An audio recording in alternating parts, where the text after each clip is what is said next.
today on Divorce Court. I am kind of a little traumatized by marriage due to my last marriage and how I ended it. And this new relationship with Mesha, it seems I'm going down the same road. I want the judge to tell Rhamu to be more considerate, more compassionate, and more loving. My biggest problem with Mesha is I don't trust her. I'm not saying let's get married tomorrow, but you could put a ring on my finger and let me know that this is a motivation for us to get married. Divorce Court is now in session. Good day, ladies and gentlemen. I'm here today with Mesha Jones and Rhamu Nixon. Ms. Jones and Mr. Nixon, you have been together for 8 years. You have one child together, and you both have children from previous relationships. Mr. Nixon, you were here before. Yes, ma'am. You were here when you were divorcing your wife, Yolanda Mayfield Nixon. Yes, ma'am. And she's the next one. But I want to go back and take a look at what happened with the first one. All my clothes bleached up and she done moved out. Okay. It's a few items. I got it. Few shirts. Didn't cost $800. I got it. You said what was the last straw? I am done. Okay. You didn't ask me last straw. Oh, I'll tell you what the last straw is. Not paying bills. You two A are deadbeat. out there raising children with no Liar. concept of what's important and what's not important. You getting brand new cars, vehicles, and rings and carrying on this, that, and the other. You do not have the income for it. Here's what I'm going to do. $150. You say you owe that. I'm sure you did $150 worth of damage. It is a wash. So Goodbye. Oh, I'm so done. This case is adjourned.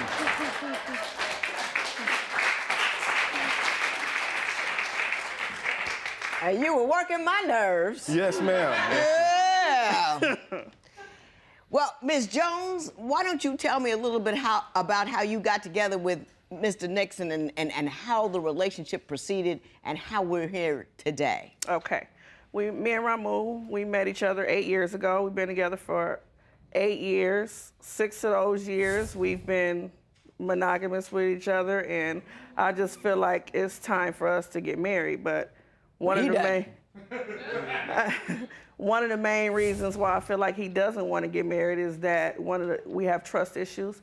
He doesn't trust me because one of my exes, and that was the same ex that I was with when I met him.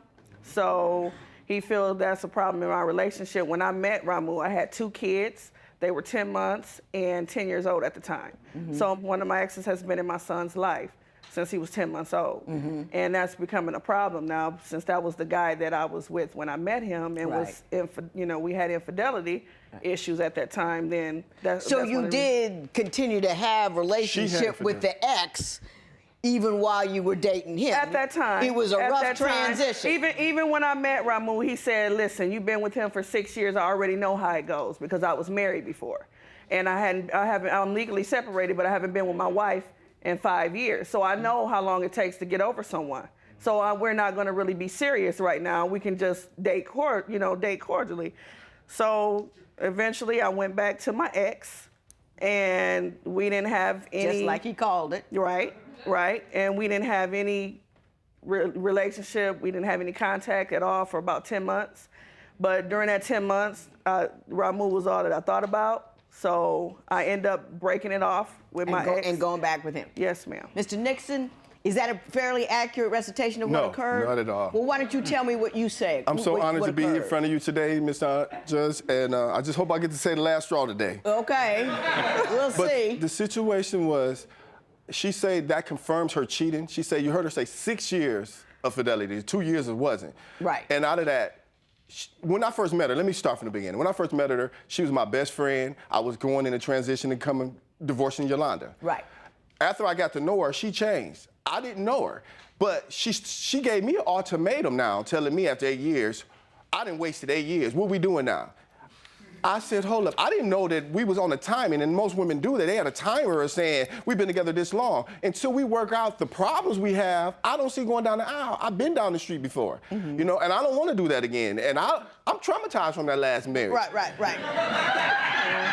I'm really traumatized. You and your last wife traumatized me. Well, yes, and I'm sorry. Now, Mr. Nixon, let me ask you, what do you see as the major problems in this current relationship that's keeping you from from taking that next step? The biggest thing is trust. And the trust is, if we can work on it, it ain't old trust, it's now. And cheating, and we got to get this clear, cheating comes more than just in the bedroom. You can cheat on situations as we have children, you know? Right. The gentleman she did cheat on me with, he was one of the exes that was claiming to be one of the fathers, Okay. right? But I've been there since he was 10 months old. In the beginning, you know, women, just like women, she showed me one thing, but was another. I tricked him, but it takes two people to make a baby. She pulled the bait and switch. is what you're saying. Right. She pulled the bait and switch. And then another thing, women, y'all always have this list of what's a good man, a provider, a protector, but where's the list at for the woman? Y'all got a list. Okay. Don't lie. Y'all got a list. Oh, you yeah. want sex, you want cooking, you want cleaning. Right. You want to look nice. Now we got, You know, everybody got a list. Everybody got a list. Ms. Jones, what do you say about what he's saying about the bait and switch, that you came on sweet and nice, and then when you reeled him in, you turned into somebody altogether different? That's not true. That's what he think. I work just as many hours as he do. I work 4 days a week, 15-hour days. So does she cook? Stop. That's the only thing he does That's is what she cook. give me. Stop. That's the only thing he does is cooking. He feel like he's doing everything, you know, and that's only one of the problems is with my ex. You know, another problem is he doesn't know how to stick up for me with his ex-wife, Yolanda. You know, for instance, 2 years ago, we went way to Atlanta. I drove him to Atlanta so we can go to his son's graduation. He gets there, call Yolanda on the speakerphone. He didn't know, I guess Yolanda didn't know she was on speaker. And he said, do you have any extra tickets for the graduation? I know you're not talking about for that, B. So I end up staying in the room while he went to the graduation with his kids and his ex-wife. I stayed in the room while he went to the graduation. Another instance, Well, hang on. Let him respond to that. What I do? She told you what Yolanda did. Now, you remember you ate Yolanda up at the end of the show. If you watched it, you ate her up, to be honest. But I didn't do nothing. And that's what we're going through. She'll put on me. He didn't do nothing. She'll put on me what somebody else do. If I put a picture on Facebook just in a suit on and a woman comment on there, he look nice. She's mad at you. Oh, you just, I said, what'd I do? I got you. Well, we're talking about Yolanda. I think we should hear from Yolanda. I don't deal with Yolanda like that, and we don't have no. So that must be what they talking about at 1 and 2 o'clock in the morning when she called me at 1 and 2 o'clock in the morning. That's not true. That's not true. Hang on. Do you have a problem with how often they stay in contact, and how often do you say they stay in contact? I don't have a problem with the contact. I have a problem with what time she contacted him.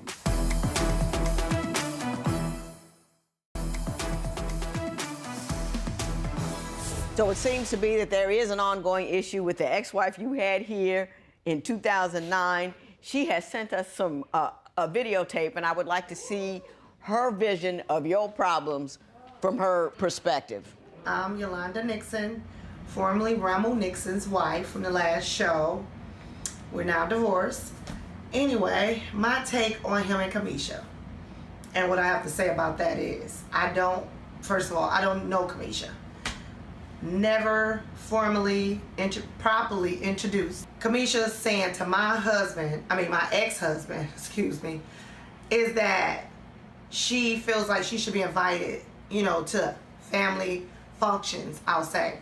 Like, for instance, my son's graduation. Really? We don't know her. He's saying he don't want to marry her. He's not going to marry her. He says she's unstable. She's not marriage material. She can't cook. This is what he's saying. This ain't me. Do I feel like they're going to get married or should be married? I have nothing to do with it. I don't know.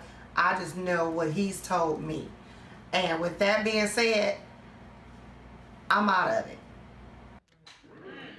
Well, she said a whole lot before she got out. Exactly. Mr. Nixon, I'm going to give you an opportunity to defend yourself here. And what is he doing talking to her about our relationship? She said that you said. Did you say those things, that she was not marriage material and that she couldn't cook and that... No, that's not exactly. None of that happened?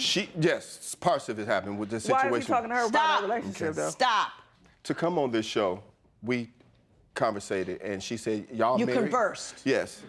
And she was like, y'all not married. Y'all ain't us. Why did we come in here? And I did tell her right now, no, we not getting married, but I didn't say all the extras that she said. But the same thing I said, I didn't put it on the table. I didn't disrespect her, and I told her, the situation is, I work 7 days a week. I'm not jumping off the subject. Yes, you are. Why we ain't getting married? She said, why did I tell her for this show? This show was what prone to, oh, y'all married now? Because I don't deal with Yolanda like that, and we don't have no. So that must be what they talking about at 1 and 2 o'clock in the morning when she called me at 1 and 2 o'clock in the morning. That's not true. That's not true. Hang on. Do you have a problem with how often they stay in contact, and how often do you say they stay in contact? I don't have a problem with the contact. I have a problem with what time she contacted him. 1 and 2 o'clock in the morning. Mm-hmm. You know, as far as the graduation goes, her man went to the graduation while I wasn't invited. Ms. Jones, you seem very upset. Mm-hmm.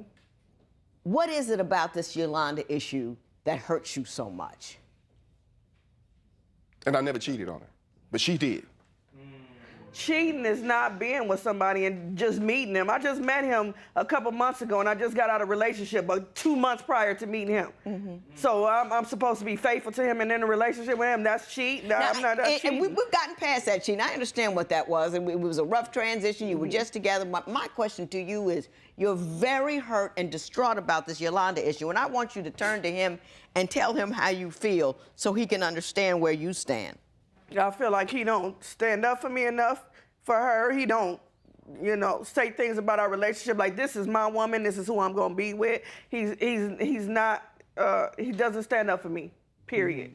Mm-hmm. Do you want to respond to that quickly? Yes. It's nothing to, she knows Yolanda is not an issue in our relationship, but it's like she shuns what the real problem is. She wanted the issue. The real problem is the gentleman she cheated on me with, she creeped back with, but she throws that away. I didn't cheat. She actually cheated. But you know what she did? Well, when was the last time she crept back? Right. Recently. Listen, this is cheating. Give me a time frame. Okay. One of her exes caused her to get jumped on due to her child. This gentleman we came to terms with, you're not going to deal with him no more because he caused you to get jumped on. We both agreed on it. A year later, he comes in the house with a brand new pair of shoes on. I said, who bought them? Oh, he did. I said, how he buy them? Oh, I didn't tell him nothing. She lying because how you know he shines? Okay, I got you. Hang on. Stop it. Please help me. Stop it. There's one thing that really concerns me about a car chase and an AK-47, and somebody's got to explain that to me now. She cutting us off in traffic, following us. And I said, just go to my relative's house. She followed us there, blocks my relative's driveway. So my relative said, oh, you're not gonna move? Okay. And she goes in the house and brings a gun out. My kid's in the car, by the way.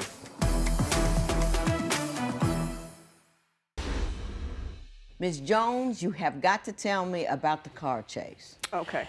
One of the days, we kept his sons overnight, a couple days. He was dropping them back off.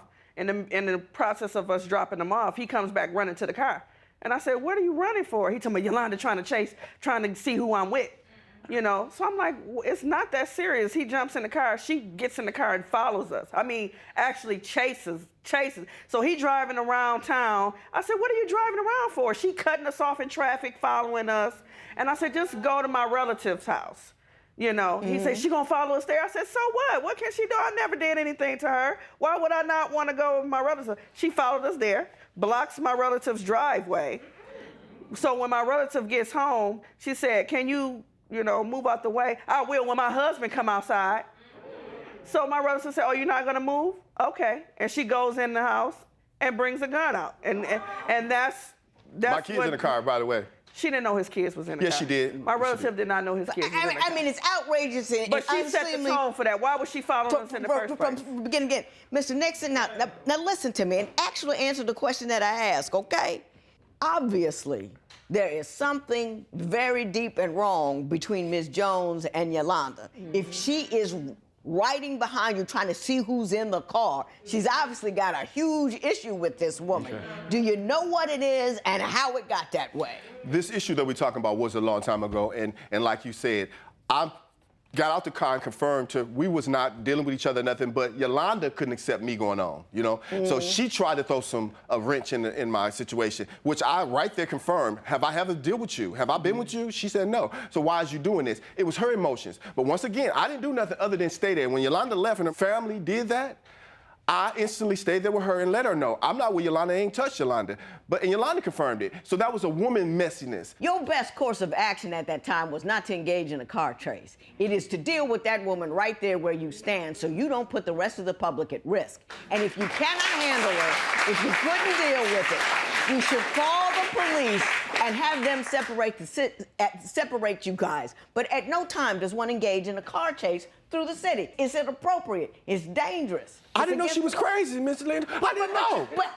I didn't know. I was trying to spend time with my Mr. Nixon, I'm kids. talking.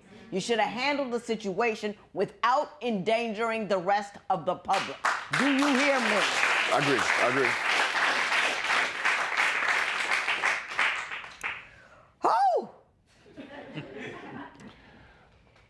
I got one more issue I want to deal with, and then I got something I want to say. Ms. Jones, you're upset because you believe his child support payments are crippling the family. Tell me about that. His ex-wife had him for alimony, which was $30,000. Even though he doesn't have it right now, when he do get it, he gonna have to pay it to her. You understand, though, that his financial obligations to his former family are something that a court set. And you can't be mad about it. If you want to marry somebody who's divorced, you have to accept him obligations at all. So if you're resentful about it, if you're angry about it, put your finger down. If you're unhappy about it, then he may not be the guy for you. But you can't hold that against him because it's an obligation that he has to meet. And I respect him for doing it without having to be chased for it.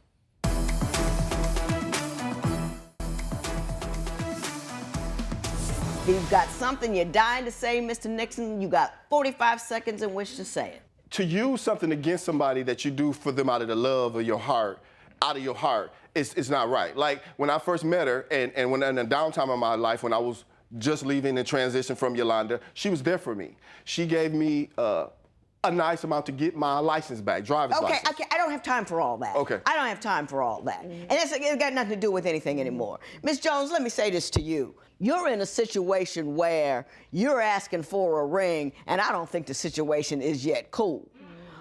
You're caught up with his ex-wife. You're very hurt by it. You're very hurt by his previous obligations and entanglements. What I would do if I were you was free myself for a little while, get my senses together, and then approach him in a manner that you both equal and on the table with it. And if she's not satisfying your basic needs, wants, and desires, you need to tell her that and tell her, say, hey, you know, it's not going to go any further.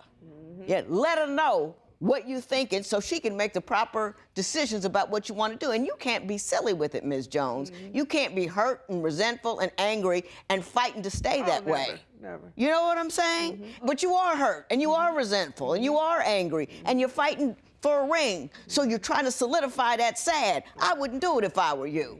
So I would separate, see where I am, and if you two can come together on equal footing, and Mr. Nixon, if she's not what you want, she's not good enough, you could go get somebody else. You really can. But that's my best advice to the both of you. This matter is adjourned.